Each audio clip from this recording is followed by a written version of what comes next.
Estamos en Esto es con mucho hielo. Hoy vamos a hablar de una cosa bien curiosa y para esto está con nosotros y me alegra mucho que me haya recibido aquí el historiador, doctor en historia, Samuel Cervera León, a quien le agradezco mucho la entrevista. No, gracias a ti, Antonio, encantado de estar contigo, de estar en Callejo TV, lo sigo constantemente, me gusta además, me gusta mucho la calidad, todo me gusta. Qué bueno, muchas gracias. Los temas son buenísimos. Pues vamos a entrar directo al grano, que es una cosa curiosa, yo creo que les va a llamar mucho la atención a los televidentes también, la comida y su influencia en el poder a lo largo de la historia, o su vinculación con el poder a lo largo de la historia, que pareciera un tema muy ligero, que no tuviera relación, pero a fin de cuentas lo que hacemos, lo que comemos también está lleno de símbolos, de ritos y sobre todo en el poder, ¿no? Así es. Sí, fíjate que suena un poco extraño, pero cuando vemos el concepto de poder como algo distinto, o sea, la palabra poder, y de ahí viene poder político y todo lo demás, proviene de poder hacer, de yo puedo, la gente, de que es posible. La primera vinculación inmediata que existe entre el poder y la comida es justamente el jefe de la tribu primitiva que logra llevar a su grupo de aldeanos a cazar un animal y alimentarlos. O sea, es el que puede alimentar a la comunidad, el que a su vez puede proteger, es el más fuerte. En realidad hubo muy pocos personajes que le pudieron dar pedrada al grandote. Los grandotes durante siglos gobernaron la humanidad, los poderosos, los fuertes, el que podía proteger y el que podía alimentar. Estas dos cosas fundamentales, ¿no? Sin alimentación pues no existe sobrevivencia. Es tan importante la alimentación que se vincula inmediatamente a los dioses, pero dioses, poder, alimentación han ido de la mano permanentemente, y es sorprendente que hasta el siglo XXI, y yo estoy seguro que los siguientes siglos, continuará muy vinculado. Y esa relación fue la que estaba yo platicándoles y había yo encontrado como dato interesante, porque no solamente es el poderoso el que es capaz de alimentar, sino que también convierte esa alimentación en un símbolo y en un ritual y una forma de comunicación. O sea, aquel que logra hacer la mesa más extensa, que logra traer los mejores alimentos, los mejores adornos, y que cada vez va demostrando más capacidad para traer cosas extrañas, difíciles, complejas, es por supuesto quien le está diciendo constantemente, yo puedo. Y yo puedo más que los demás. Y que atiende más comensales también. Y por supuesto atiende más comensales, sí, claro. La mayor comida en la antigua Roma es de Julio César, ¿no? 25,000 personas, miles de mesas, en fin, un gasto impresionante que lo legitimaron de manera sorprendente, ¿no? Si lo traspolamos al siglo XXI, no es extraño que en todas las campañas políticas existan comidas masivas, porque es una demostración de que yo puedo, y por lo tanto comida en despensas. Además es parte de comida en despensas, claro. Y es la manera en que yo los puedo mantener a ustedes. Por lo tanto, ustedes me tienen que seleccionar a mí. Esa sería la justificación. Y a lo largo de la historia existen en todos los pueblos, en todas las culturas, de distintas formas, múltiples manifestaciones de este poder, que inclusive se convirtió en elemento fundamental. Por ejemplo, el antiguo Egipto, Ramsés III, ¿no? En el momento que logra por fin unificar los dos Egiptos, que le cuesta mucho trabajo, logra además algo que era único en la época, que era organizar bien la producción agrícola y que le costó mucho trabajo. Entonces él lo que consigue es sembrar algo que es relativamente complicado. Si se conoce el clima árido de Egipto y solamente la franja fértil del Nilo, gran cantidad de viñedos. Y el vino, por supuesto la cerveza es el alimento preferido de los egipcios y quizá los inventores de la cerveza, pero el vino era más sabroso y más sofisticado, ¿no? Apreciado. Y por supuesto apreciado, y por ende apreciado. Por lo tanto, él logra presumir y lo publica, diríamos ahora, lo pone en jeroglíficos en varios edificios, que él había logrado generar tanto vino que había llegado al nivel de agua, ¿no? Tenemos tanto vino como agua, era la frase que había puesto en muchas partes diferentes, demostrando su capacidad de gobernar, el único que lo había podido lograr, y lo dice, por primera vez logramos tener tanto vino como agua. Y así en los distintos ejemplos históricos, en Grecia, en la antigua Grecia, que hay múltiples ejemplos de grandes comidas, de las comidas en los reyes que aparecen en las distintas narraciones, lo hace Homero, sale en la Odisea, en la Ilíada, también se convierte en propaganda política.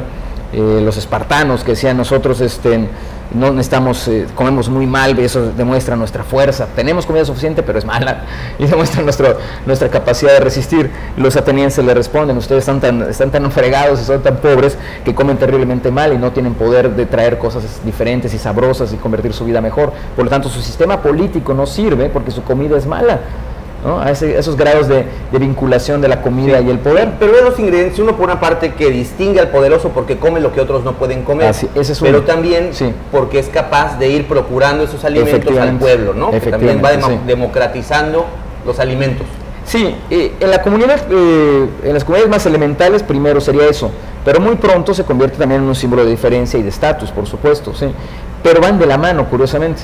O sea, como yo me puedo proveer de cosas raras, sofisticadas, difíciles, significa que también les puedo alimentar a ustedes. Sí. Claro, no van a tener lo mismo, porque sí existe una diferencia, ¿no? Claro. Yo me alimentaré con la comida que le corresponde a los dioses, porque soy semejante a ellos. La comida distingue al poderoso del pueblo. También, sí, pero también debe haber un equilibrio para que no ocurran cosas como la Revolución Francesa.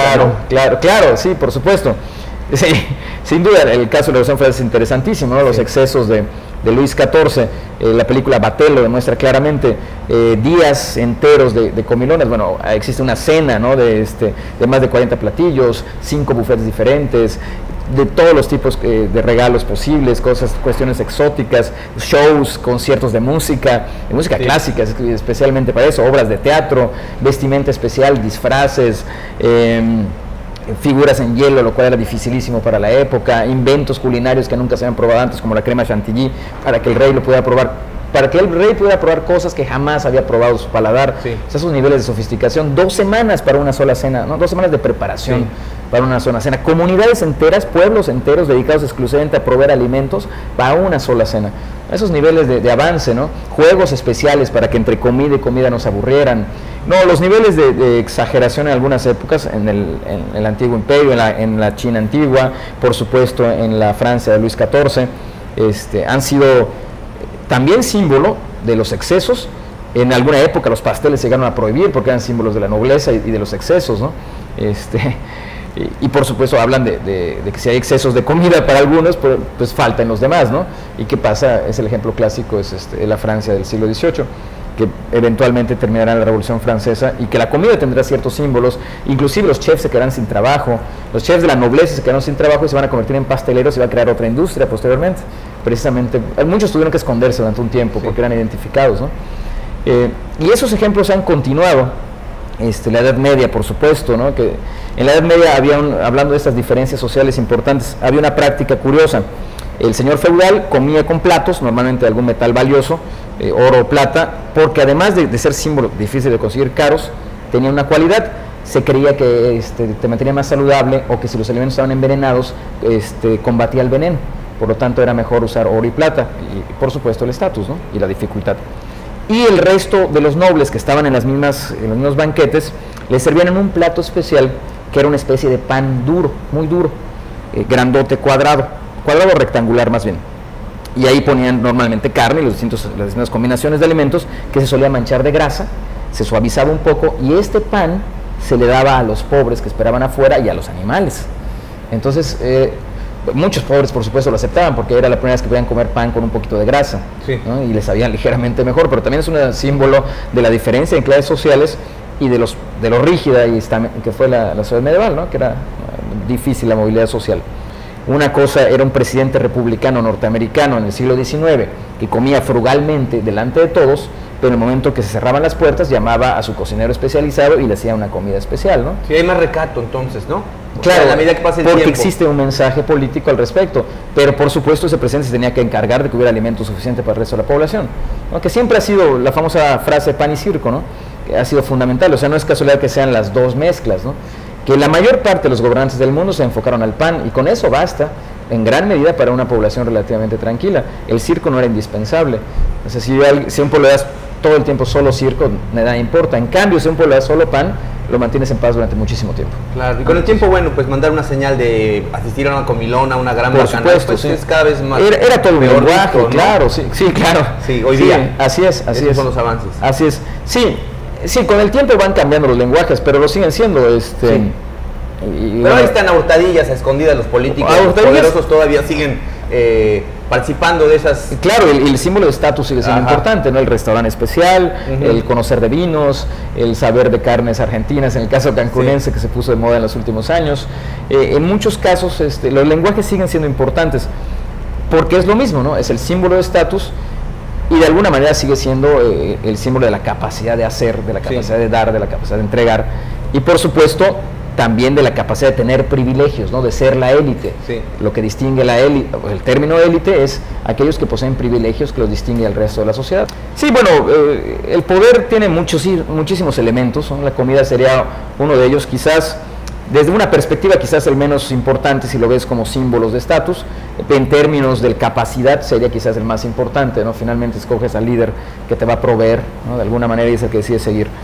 En el siglo XXI, en muchos casos se ha convertido en símbolo de las distancias sociales, y esperemos que con el tiempo lo sea menos. Cada vez comamos todos mejor, lo cual significa una mayor... probemos comida de todas partes, y significa, ¿no?, una mayor democratización y un mayor crecimiento de las clases medias. Muy bien. Samuel Cervera, yo te agradezco mucho que hayas estado con nosotros.